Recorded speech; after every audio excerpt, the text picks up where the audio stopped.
Imagine the possibility of being a millionaire, if you will. Well, with the right planning and the right strategy, it is certainly attainable. It's actually realistic for people if they follow certain strategies that other millionaires have done. There's a recent survey that came out that sort of highlighted some of those strategies. You've probably heard of some of them, but others might be unique. And particularly if you kind of do all four, well, then imagine that, what that could hold for your future. Maybe it's you want to travel to exotic locations, or maybe you just want to be a better golfer, or just tend your garden, or hang out with the grandkids, whatever the case may be.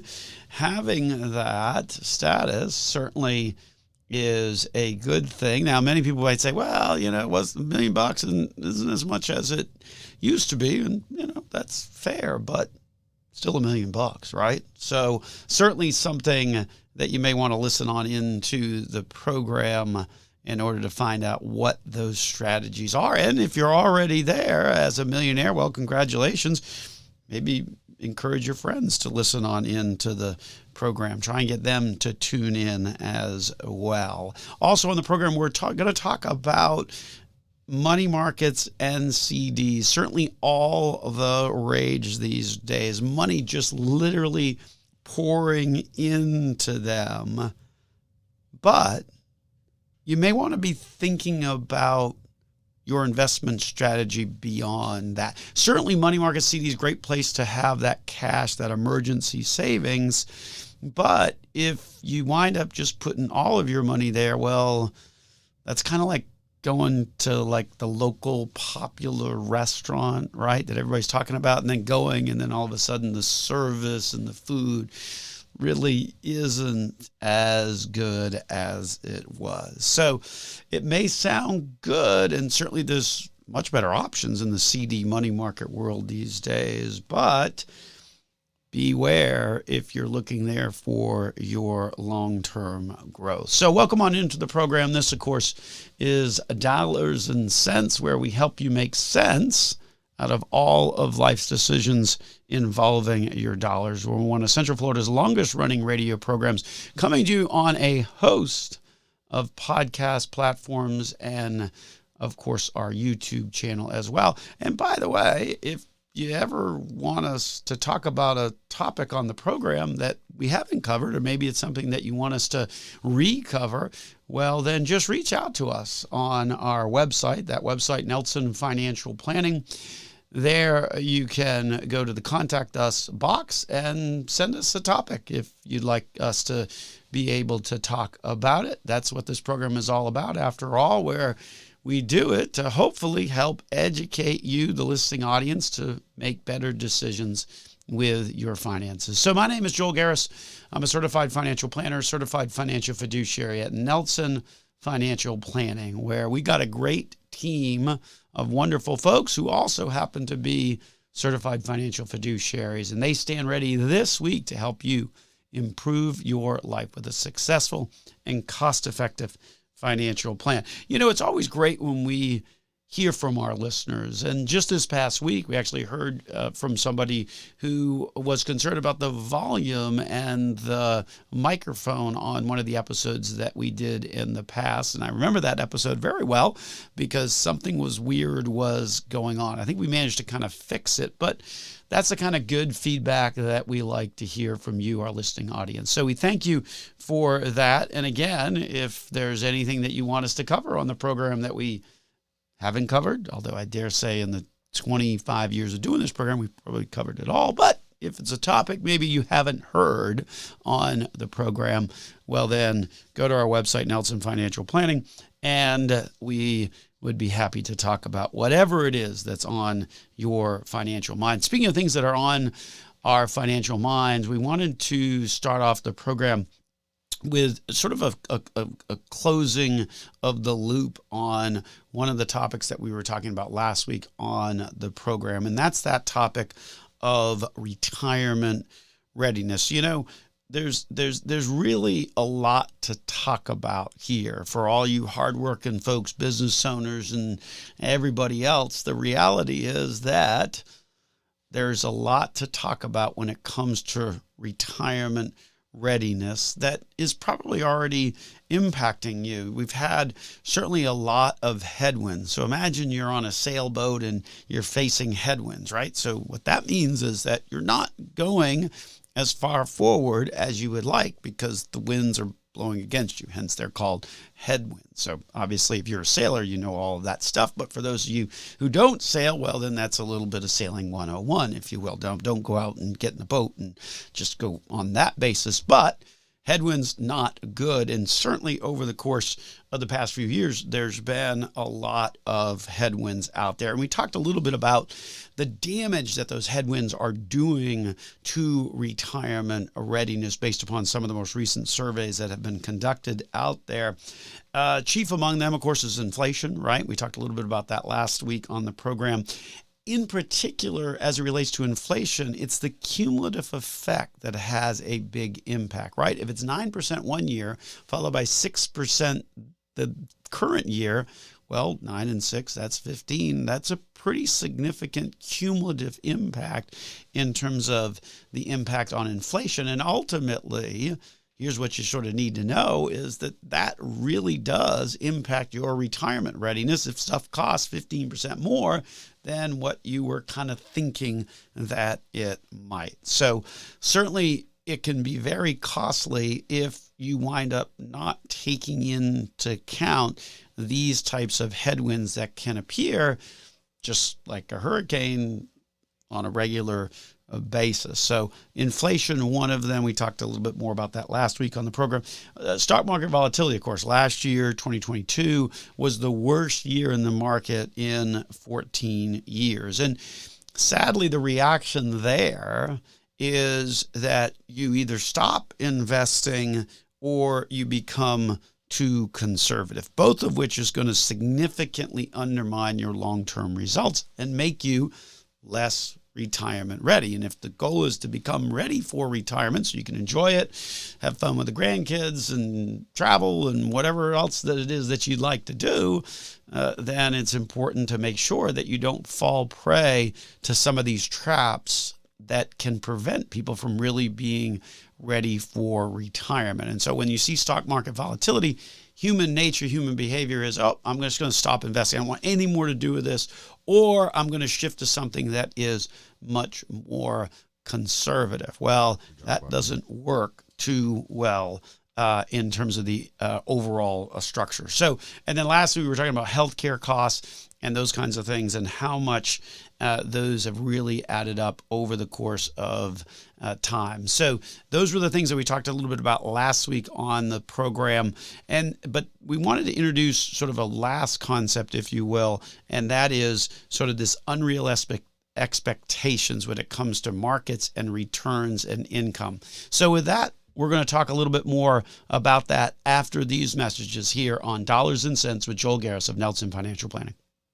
So we were talking in the prior segment about some of those reasons why retirement readiness is sort of falling flat on its face. And it certainly is something that you don't want to be falling flat on your face. Imagine getting to retirement and then realizing, wait a minute, I am not ready for this. So understand the headwinds that we talked about in the prior segment: inflation, market volatility, and the cost of healthcare. We wanted to make sure that we added one other into that conversation, and that is this notion of sort of unrealistic expectations. For many Americans, there's a significant disconnect between the lifestyle they expect in retirement, one of traveling and cars and boats and all that kind of stuff, and sadly, the one that they're actually prepared for. So a pretty significant cost if you don't really pay attention to some of these things that can make you retirement ready. And sort of here's where it breaks down. Here's where the disconnect is. According to a recent survey, almost 3/4 of Americans predicted a comfortable life in retirement. They were, in fact, highly confident of their retirement readiness. But when asked sort of further, sort of those additional questions, only 54% believed that they were saving enough. So that's certainly a little bit of a disconnect. And I think it results from sort of this unrealistic idea of retirement income. And certainly we get it. I mean, a lot of this stuff is very foreign concepts to a lot of people.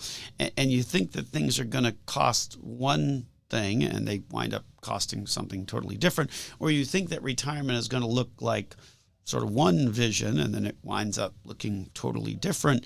Those are the kinds of things that can really ultimately change your level of retirement readiness. So it's important to sort of remember a couple of rules of thumb. And again, we emphasize that these are rules of thumb, so generalizations, but certainly do help in terms of the path towards retirement readiness. Is sort of assume that you're going to be able to withdraw out of your investments around 4, maybe 5%, right? So if you've got $1 million, then that's $40,000 or $50,000 a year is a reasonable expectation of the amount of income that you're going to get from that. What is not reasonable, for example, is to say, oh, I've got $1 million, I'm going to draw $150,000, $200,000 a year out of it. It's not going to work because ultimately you're going to wind up using up that account and have zero and be sitting in retirement with zero, which is not really a good idea. So certainly make sure that you're using those reasonable expectations in terms of what ultimately markets can deliver and in terms of what the income is that you can expect. Similarly, on the market return side of things, you got to assume kind of a 7 or 8% type of return. I know there's other folks out there that talk about 12%, and that's a great number. And guess what? If you get 12 when you were planning 8, then you know what that means. Then you just got into a much more retirement readiness type of position. So just be aware of sort of those expectations. Make sure that they are reasonable expectations in terms of what you can expect from your investment strategy. Of course, the more conservative you are, then you can't expect as much of a return. So that's another way to ultimately drive what you should have as and investment allocations. But certainly some of the things that ultimately are affecting a lot of Americans, and I would imagine a lot of our listeners as well, because of the impact that those headwinds can have on your retirement readiness. All right, well, let's shift gears here because we talked about this at the top of the hour, the top of the program. This millionaire status, right, still means something. I mean, all you got to do is check out any social media channel of choice and you'll find that everybody still talks about becoming a millionaire, right? There's a game show even on TV of who wants to be a millionaire. So becoming a millionaire is still very much a significant threshold and still means that you've got a good bit of money. So what are some of the strategies? What are some of the things that you can do? Because the reality is that it doesn't just happen, right? Nothing just happens without a plan. Nothing just happens without a strategy. So what are some of the strategies that are proven to help people achieve that millionaire status? And particularly if you follow all the strategies, then my goodness, then you get there much faster. I'm reminded of so many folks that we've worked with over the years that have really followed some of these strategies and been able to retire at much younger ages than they originally planned. So isn't that kind of a good thing? That certainly helps your retirement readiness as well. So we're going to talk about those strategies next here on the program. But of course, we want to welcome in our audience. This, of course, is Dollars and Cents, where we help you make sense out of all of life's decisions involving your dollars. One of Central Florida's longest running radio programs. Be sure to touch base with us and talk with us on our website at nelsonfinancialplanning.com. You can do that in a variety of ways. First of all, you can subscribe to our various channels on your favorite podcast platform, or if there's a question that you've got, or if there's a topic that you want to hear us talk about on the program, you can go to the website at Nelson Financial Planning and submit whatever the question or topic is, and we'll be happy to talk about it on a future show.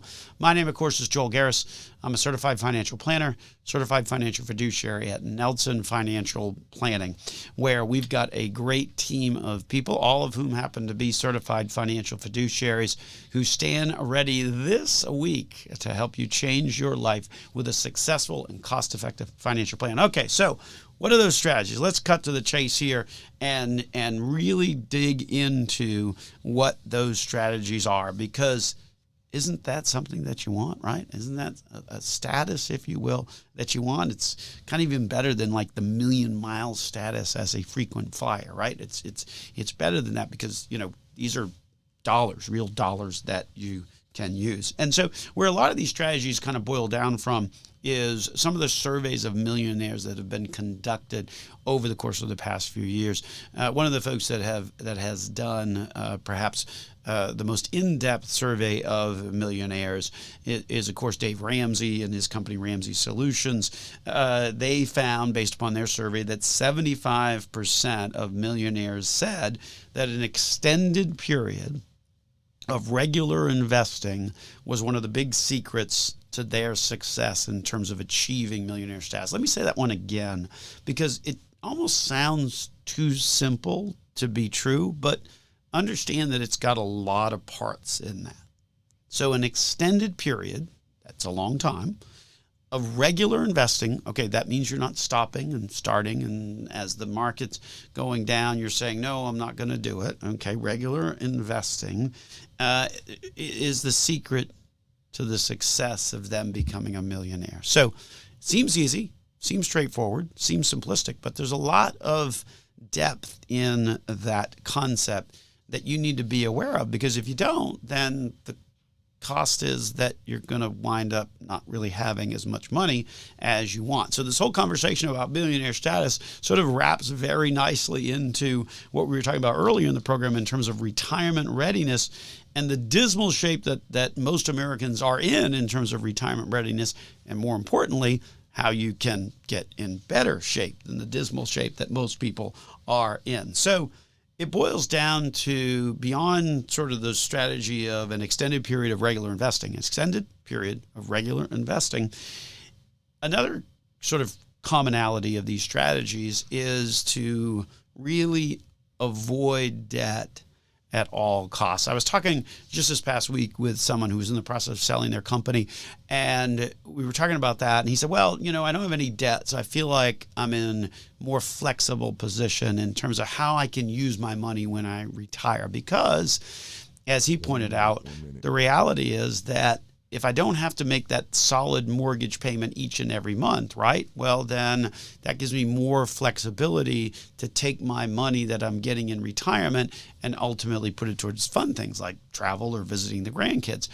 Versus if I have that continuous payment, then I know that I always have to make that payment. That increases effectively the amount of income that I'm going to need to take off of my investments. So that's one of the biggest reasons why we talk about not having debt payments, having a mortgage that's fully paid off, particularly when you go into retirement, and maybe some of the other strategies that are out there that have to deal with debt, right? Driving an older car, so you're not constantly every 3 or 4 years getting a new car and ultimately borrowing money each and every time.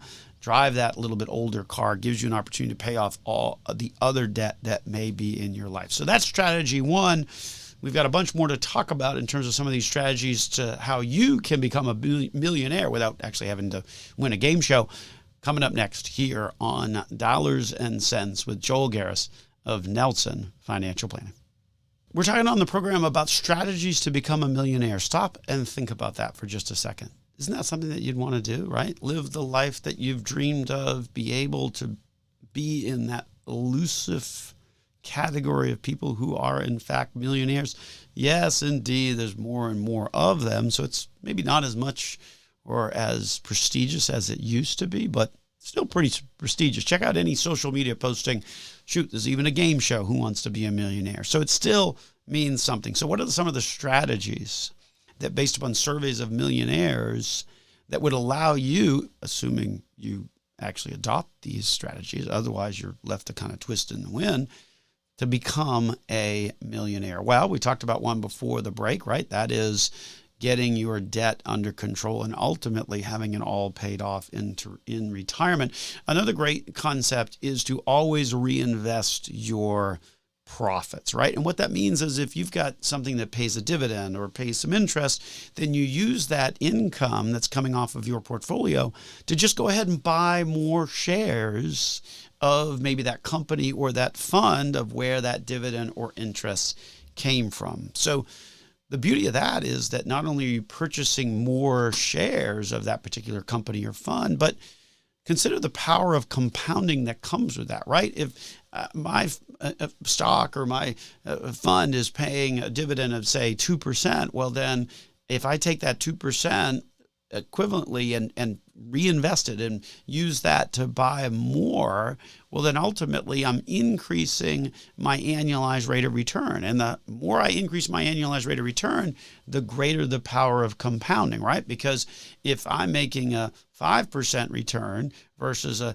8% return, then my money is going to double at a much faster pace, right? If I'm making 8%, then my money doubles in 9 years. If I'm making 5%, then my money doubles in, I got to do the math, 14 years. So that's a little bit longer of a period of time. That's a pretty significant difference when you stop and think about it. So always make sure that you are reinvesting whatever income that's coming. Make sure it is getting reinvested. Another strategy, and this one is probably one that everybody has heard about, because it's something that gets talked about a lot, and that is simply living below your means, but of course making sure that you're living within your means. Most millionaires report that they certainly made their money, made their wealth, if you will, became retirement ready by spending much less than what they earned. Living within a budget. We all know that that's not fun, but it's a good exercise. Reducing spending, prioritizing financial goals. Those are the kinds of things that you can do. There's been books written on that. Millionaire Next Door has become one of the more popular ones. So what are some of the things that you can do to kind of help to reduce down your expenses? There's a lot. I mean, we could spend the next 10 weeks of the program talking about that. But what immediately comes to mind is something we've already said, which is kind of avoiding the new car every 3 year cut type of an approach. Similarly, these days, monthly subscriptions. We've talked about that in the past on the program. It's amazing how much those monthly subscriptions can add up. More importantly, you forget about which monthly subscription. I had an Amazon Audible account that I thought I canceled, but then I looked at my credit card statements and I hadn't canceled. It had been going on for like 6 months. So those are the kinds of things that you have to take a look at. Similarly, one of my kids does a tremendous amount of shopping at Goodwill. I'm always amazed at what he comes home with. Nice polo shirts and everything else in between. And like for $20, he picks up like 6 or 7 different things. And some of them he's like, I don't really like that, but because you only spent $2 on it and it doesn't really affect that much. But there's certainly opportunities out there, particularly if you're one of my kids and shopping at Goodwill, that there's certainly some opportunities to save some money and live within your means. And then lastly, the notion of sort of creating additional income where you have that opportunity. And beyond just the notion of, okay, I can work an extra shift, or I can maybe do a side gig or a side hustle as a lot of folks refer to it as, but think about investments as well. That's sort of perhaps where renting real estate comes into play. There's a lot of great opportunities, whether it's Airbnb, to be able to do that, particularly if you've got a property that you're not using that frequently. Goodness knows, I'm a big fan of Airbnb. I've used them and VRBO as well. Used them many times when I've traveled with the kids. It's certainly a lot more cost effective than ultimately renting a bunch of hotel rooms, plus you get the kitchen, so you save on not having to kind of constantly eat out with every meal when you travel. But if you own a property, well, then guess what? That's an extra source of income that ultimately you can wind up generating money from. I certainly did that. I had a property for many years on VRBO that generated some nice income that helped to cover the expenses of that property. So certainly some things to think about, and certainly some good strategies that ultimately go directly to help you achieve that millionaire status. So, based on the studies, there's definitely a strategy and a multitude of strategies. So I want to follow a bunch of them all at the same time. And then that way you get to be a millionaire much, much faster. But certainly some tried and true strategies that you can follow to get to that status during the course of certainly your lifetime and before you get to retirement. So we're going to reintroduce the program, of course. It's Dollars and Cents, where we help you make sense out of all of life's decisions involving your dollars. My name is Joel Garris, certified financial planner and certified financial fiduciary with Nelson Financial Planning, where we got a team of folks that stand ready this week to help you change your life with a successful and cost-effective financial plan. So we got to get to this last category that we were talking about at the top of the hour, because it's a really important one. And certainly there's a lot of dollars flowing. So as is always the case, you got to follow the money and say, okay, what's going on here? And does it make sense for me to do the same? Am I somehow going to be missing out if I don't do this? Well, I think when we think about the numbers, particularly when we think about cash, you always think about cash is king. And certainly when you think about the number of dollars that has been going into cash equivalent types of investments, it really is king investment in the year 2023. Here are the numbers. $488 billion have gone into money market and CDs this year, up from a total of $577 billion and $36 billion in the year 2022. These numbers are just staggering. There's just a tremendous amount of money that's flowing in. And it makes sense, right? Because for the first time in like 15 years, these types of accounts, particularly money market funds, are actually paying a little bit of interest. So if you have money there, you're saying, hey, wow, that's cool. I'm getting a little bit of interest return on this money. So that's always good, rather than just sitting there and never actually earning a penny of interest. But the reality is that you really need to be thinking about making sure that you're not making cash and money markets as your overarching investment strategy. Look, money markets, CDs, things like that make perfect sense when it comes to emergency savings. Look, even I was sitting a couple of months ago looking at my bank statement and saying, well, there's a bunch of extra cash there, and it looks like I'm not really dipping below that number as I kind of have money coming in and money going out to pay the bills. And that's just sitting there, not really making anything. So I need to do something about that. And so I began down this path, or this journey of trying to make a decision between, okay, so should I do a CD or should I do a money market? What's the difference? What's the pros and cons? And that's what we wanted to share with you on the program, is to sort of share our experience and some of the things that we put into consideration when sort of making that decision. Because clearly there's a lot of money flowing there. So you want to make sure that you're making the right decision when you are flowing money that way. So we're going to take a break. When we return from the break, I want to start off by setting the table for some things that you need to keep in mind when you're thinking about investing cash and using CDs and money markets. So there's a little bit of buyer beware, if you will, and then we'll get into the pros and cons on CDs versus money markets coming up here next here on Dollars and Cents with Joel Garris of Nelson Financial Planning. A staggering amount of money going in to cash and cash-based accounts like money markets and CDs. Let me give you those numbers that we just kind of briefly mentioned in the prior segment. Money market funds, a record $488 billion has gone into money market funds through the first 4 months of this year. Money market funds now hold a record nearly $5.7 trillion of assets, up from about $4.9 trillion just a year ago. Same kind of stats when it comes to CDs as well.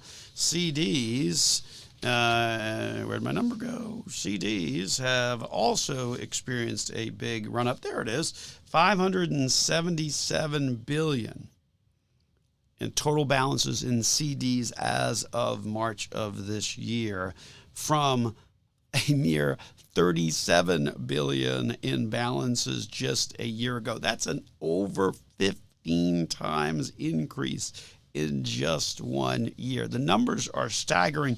Cash clearly king these days, or at least it's getting a lot of people's attention.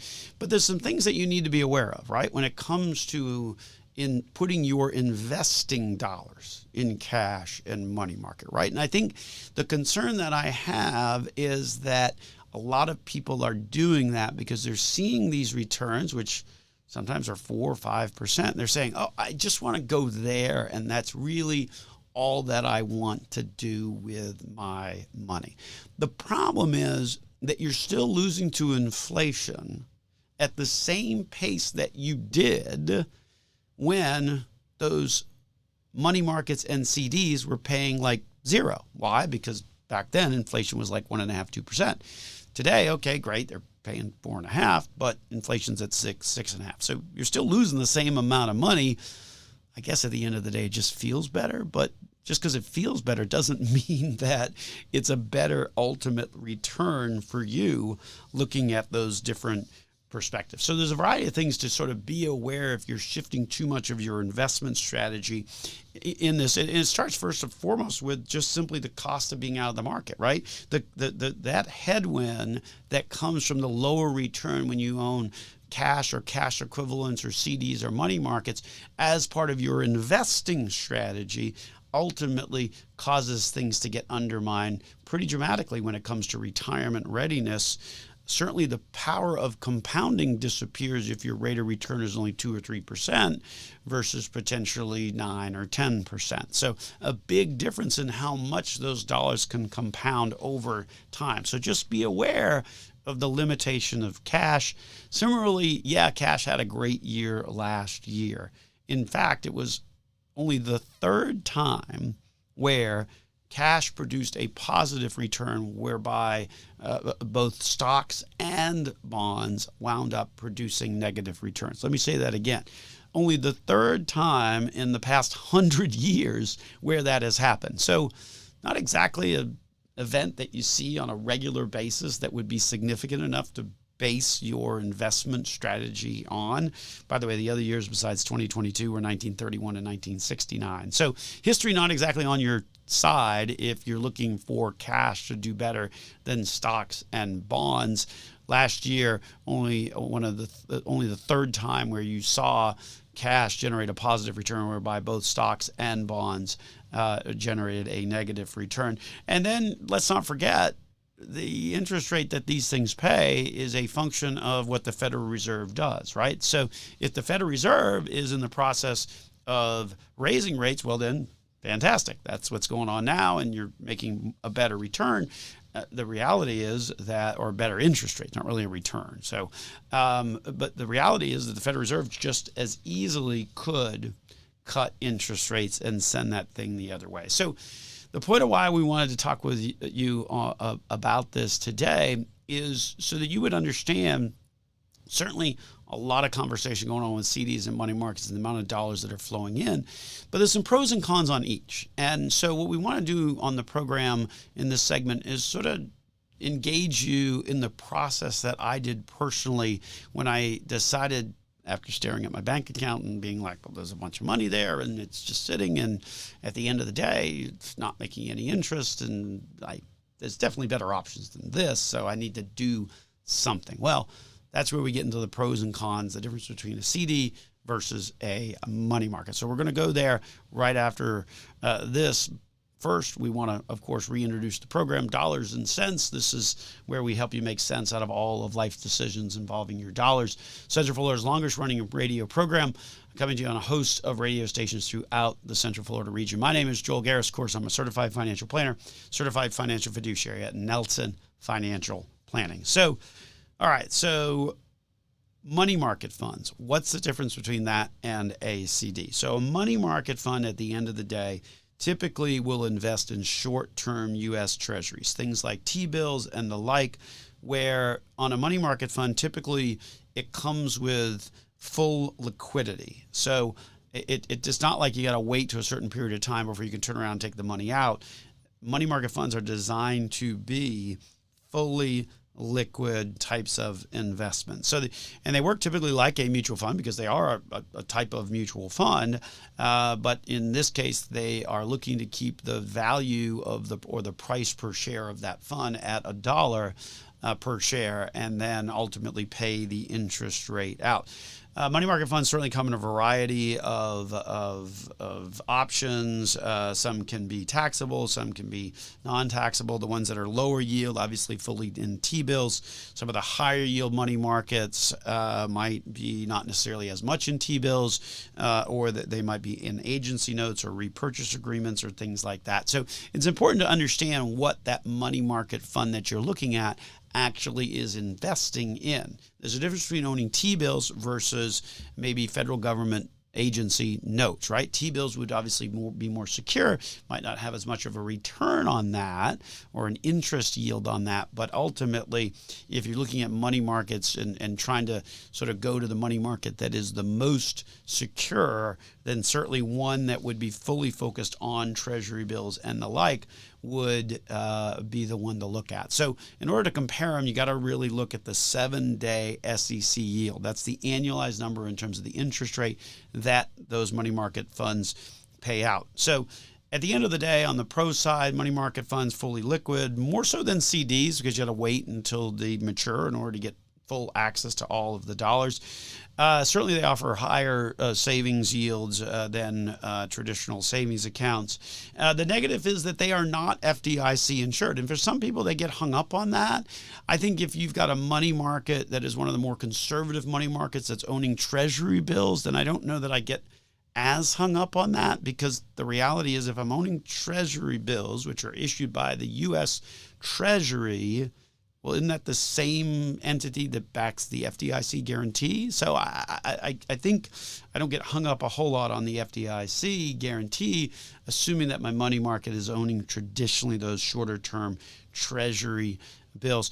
But similarly, a money market, though, because it's not sort of fixed or not doesn't have a set period of time like a CD, then its interest rates could potentially fluctuate, whereby, with a CD, then it's set for that amount of period of time that you own the CD. So, but of course with CDs, you got to be aware of sort of the minimum deposit, okay, and make sure that you can actually live without the money for the full term. Otherwise, there's typically a penalty.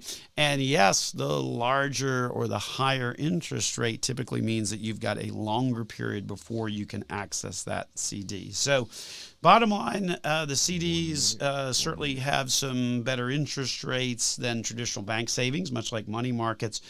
They are, of course, covered by the FDIC, but the negative is that they're locked up until the maturity date occurs. So where we fell down, or where we kind of wound up on the analysis, is that I like the notion of the money market, particularly a money market that is investing exclusively in short-term treasury bills. The liquidity that comes with that certainly is very valuable when you're talking about, again, your emergency savings. We're not talking about your investing dollars here, because there's risks that just go into cash that we talked about earlier in the program. But that's where we fall down, if you will, or fall down on the side of, at least what we did personally, was to use a money market account over a CD. Well, that's about it for this week's program of this edition of Dollars and Cents with Joel Garris. If you like what you heard, go to our website, Nelson Financial Planning, and subscribe to our podcast on the various platforms, or ask us a question about anything that we talked about today on the show, or if there's something that you want to talk about on a future show. With that, have a great Sunday.